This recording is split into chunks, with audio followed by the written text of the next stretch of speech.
Hello again, everyone. This is Chris Scherer. That's Robert Harding. This is the Citizen Sports Weekly for August 14th, 2015. Hope all of you are doing well today or whenever you're watching this fine sports video. And without further ado, we're going to kick it off and talk some NFL football because the preseason is underway. We haven't had a chance to talk football in a while. No, we never talk football during the off season, folks. Only when actual games are being played. Not. So, anyways, the Dolphins had their first preseason game last night. The Bills have their first preseason game in less than 3 hours. The Rex Ryan regime begins. Yes. Are you looking forward to it? I'm looking forward to it. I think it'll be a good chance to, see some of the new pieces, not only Rex, but the defense. What to expect there. Check out the quarterback situation, which is the biggest question mark, of course, for the Bills heading into the regular season. So, we'll see. It's not to worry about the defense. It's the quarterback situation. I'm keeping an eye on. I'm curious how long Matt Castle's going to play. Because supposedly he is your starter. And usually your starter doesn't play much in the first preseason game. Maybe a series, maybe two. I would be curious if Rex lets him play the whole quarter, at least the whole first quarter, and see what happens. Yeah. And then EJ, I think the biggest thing with this guy is he needs reps. He needs as much playing time as possible. So unless the wheels are falling off, I think he plays the second and third quarters, and then whoever you got left on the bench plays the fourth quarter. Yeah, the way I see it is you've got Castle, and he'll probably play a series or two. Then you bring in Tyrod Taylor. He'll probably close out the half. And then really the second half is for EJ for the most part, or even Matt Sims they can mix in. So I think that second half is going to be the big chance for EJ to show that, yes, I've been working on my mechanics. Here's what I can do in a game situation. Would you be surprised if EJ is not the first quarterback off the bench after Castle's done? I wouldn't. No. I mean, I know that you can't really say that whoever comes off the bench after Castle is the second stringer. That if it's not EJ, that's not saying that he's demoted or he's third or fourth team or whatever. That it's just the way that Ryan is playing his quarterbacks in this game. Yeah, I think based on what we've heard so far from camp anyway, over in Pittsburgh, Taylor has a leg up on Manuel. And so really, I think in a lot of ways the preseason is a job-saving venture for EJ. Yeah. And that's a heck of a thing to say about your first-round pick a couple years ago, but your last first-round pick, as it turns out.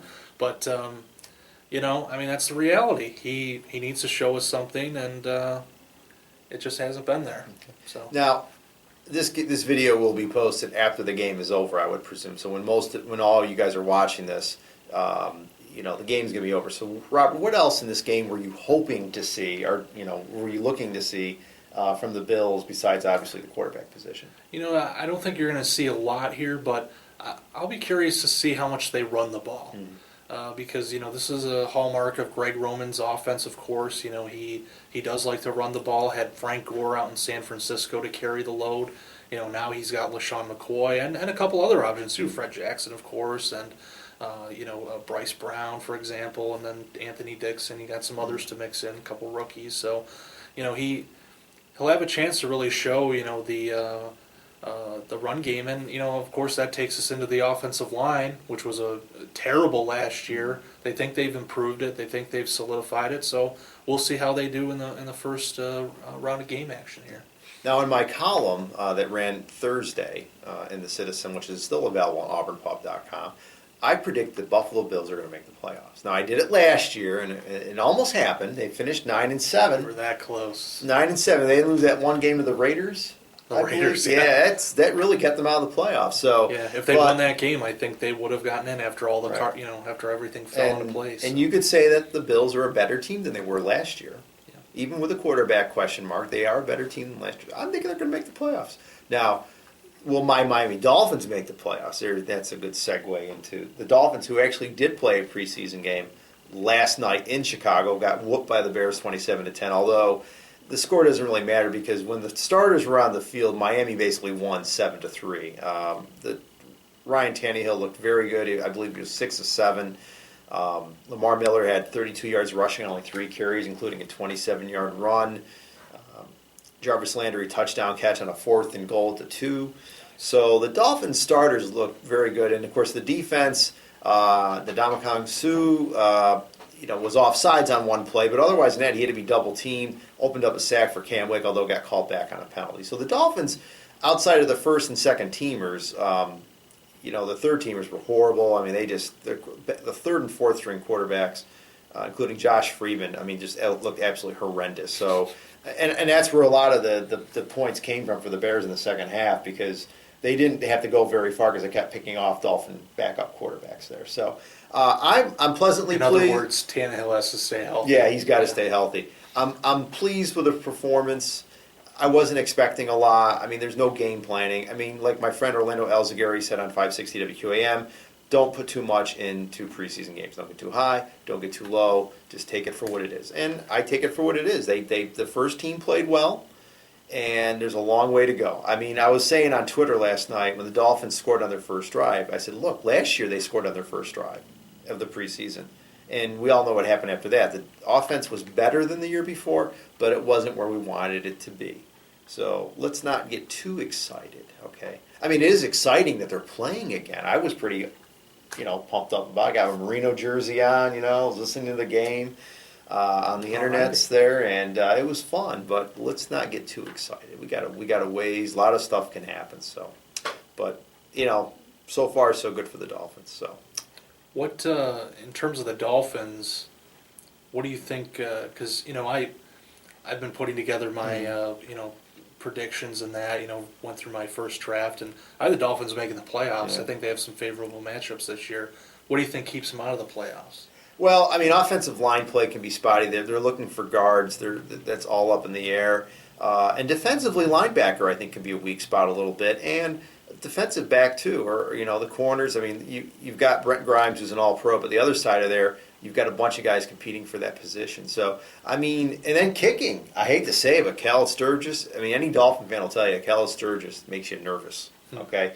And especially now with the extra point move back. Yeah. And this guy is not really good outside of 50, outside of 50 yards. He's not as consistent outside 50 as he is inside the 40. Between 40 and 50, he's almost like a 50% kicker. That's not what you want. So he's got competition. A kid from RPI, which is a Division III school in the Albany, New York area, which is kind of cool being a Division III alum myself of Albany, that there's a guy from RPI who's chance of making an NFL roster.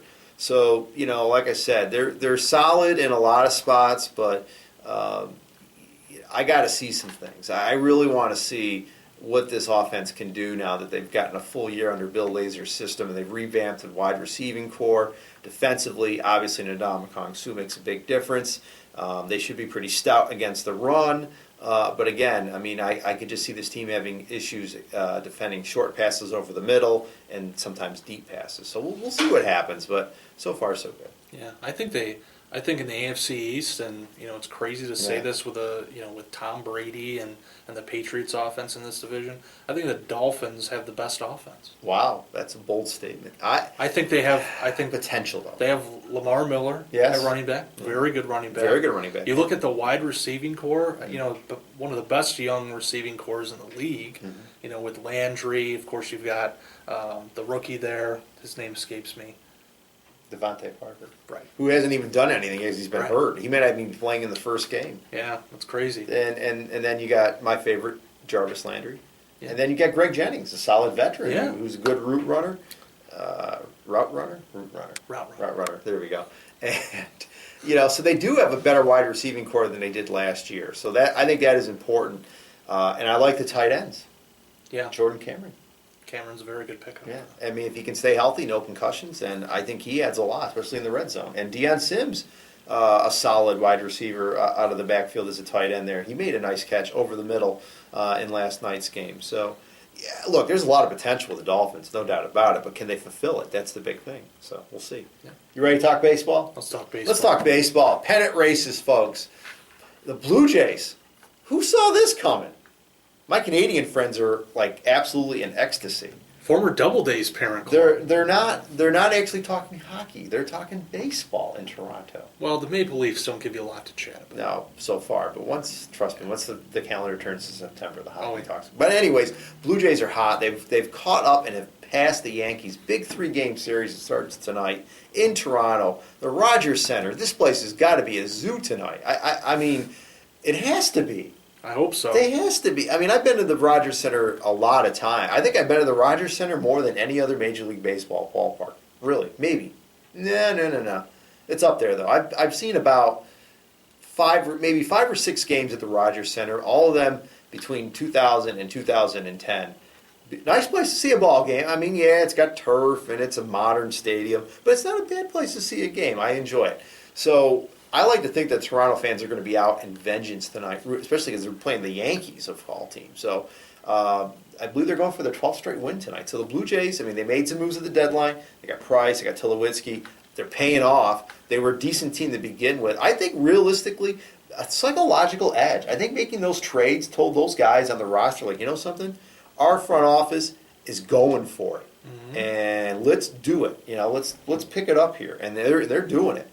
And the Blue Jays have been just on fire since the All-Star break. So, yeah, they it's nice to see them winning some games. You know, I've been up there a few times myself, and you know, you look at the history. You know, going back in the early '90s when they won those World Series, and you know, after that, they really weren't a big part of the picture. Yeah. You know, then the Yankees started picking up, and of course the Red Sox, and you know, the Orioles have been successful in recent years. The Blue Jays kind of floated near 500 a lot. Yeah. You know, they weren't terribly bad, but they weren't really good either. Mm. But you know, you look at what they've done this year and the pieces that they've added, and you know, they're giving a legitimate shot here. It's gonna be strange come playoff time to be talking about, you know, if the Blue Jays continue this, to be talking about the Blue Jays and the Royals in the hunt for the AL pennant. It's crazy to think that, because just a few years ago, those teams were, you know, either in the middle of the pack, you know, not even threats for the playoffs, or you know, in the basement. So it's great to see that they're, you know, doing so well now, and you know, the Blue Jays. I hope they pull it out. You know, they've got some former Doubledays on their team. Drew Hutchinson comes to mind as a pitcher who played here in 2010. I remember watching him play, and you know, now he's successful with the Blue Jays. I think he's won 11 games this year. So, you know, it's great to see the Blue Jays back on top of their game. And speaking of a team back on the top of the game, the Mets. Amazing. I mean, you know something? It is amazing because, you know, they've had their ups and downs. They had a great start to the season, and they've kind of faded. And, you know, there was all that talk. They're not doing anything at the trade deadline, and then they kind of made a late trade there. And but the Mets pitching staff has been great. It's been very good. And I'll tell you, they're taking advantage of your Nationals that just seem to be swooning. I mean, there was an article in the Washington Post saying, are the Nationals are they aware of what's going on? Are they serious? I mean, it seems like they're just taking this line down, and the Mets are taking advantage. You know, obviously the Nationals are a more talented team than the Mets from top to bottom. Pitching staff, hitting. I mean, the Nationals should be winning this division by at least 10 games, but they're not. And but the Mets, I give them all the credit in the world. They're plucky, to use a good word there. They're plucky, and they're taking advantage, and they're in this thing. And you know, I think they're going to hang in there, and I don't know whether they're going to win the division or not, because I really think the Nationals are going to turn it on eventually. But they're going to make it interesting, and I think they're going to be there till the final weekend. And maybe they could sneak in as a wild card. And I think Mets fans would be thrilled with even that. But I think just part of it says, let's just win the division. Yeah. I think the Mets pitching staff has really been solid this year, really key to their success. You know, the offense is okay, but it's not going to win them games, especially in the playoffs. You know, it's really going to come down to the pitching staff. And, you know, what can I say about the Nationals? You know, I was looking it up today. Bryce Harper, I believe, has 3 home runs since the All-Star break. And he has 1 RBI in the month of August. And, you know, that just gives you an idea, because the Nationals, their offense is okay. You know, they've had some injuries there. Span's been hurt. Zimmerman was hurt for most of the year. Worth was hurt for most of the year. but really it was Bryce Harper and Yunel Escobar. Yeah. And that was it. And so when Harper isn't producing, and he hasn't produced much since the All-Star break, that's a problem. Yeah. The pitching staff hasn't been as solid. You know, Strasburg's had some good games, but Scherzer certainly hasn't had the stuff that he had earlier in the season. And you know, Zimmerman hasn't been as good either. You know, Gio Gonzalez okay, but not great. I mean, they're in some trouble if they don't, you know, wise up here. You know, they can't just rely on the Mets to, you know, pull off a September collapse, Yeah. you know, like they've been known to do from time to time. You know, this Mets team is different. They've got the pitching. Yeah. They can make it through September. The Nationals have to start winning some games. Yeah, and again, Strasburg I think is going to be the key because he's healthy, he's rested. I mean, he didn't pitch for about 2 months there, so you figure that he's got to be in good shape and everything. And you know, you can count on him to basically win every 5 days, then you're looking good there. And I think that's really the key to Strasburg, is that they've got to get some solid starting pitching, and Strasburg is the key. So we'll see what happens. I think it's going to be a fun, down-to-the-wire pennant race in the NL East, and I mean, who knows? Mets, Blue Jays, World Series? No. The Cubs. I mean, there's another team we didn't talk about. We're not going to have time, but the Cubbies are another team to watch. They seem to be putting it together right now, and I'll tell you, it's going to be a great end of the stretch in baseball. It's going to be fun to watch. So Yeah, I think if those 3 teams from the NL Central make the wild card, oh, what fun! Oh yeah, so What fun. Yep. Well, Robert, that's it. Another week in the books. I will not be here next week. I'm on another one of my vacations. It's like Johnny Carson. I'm like Johnny Carson. Another vacation. We need a line. This is my last hosts.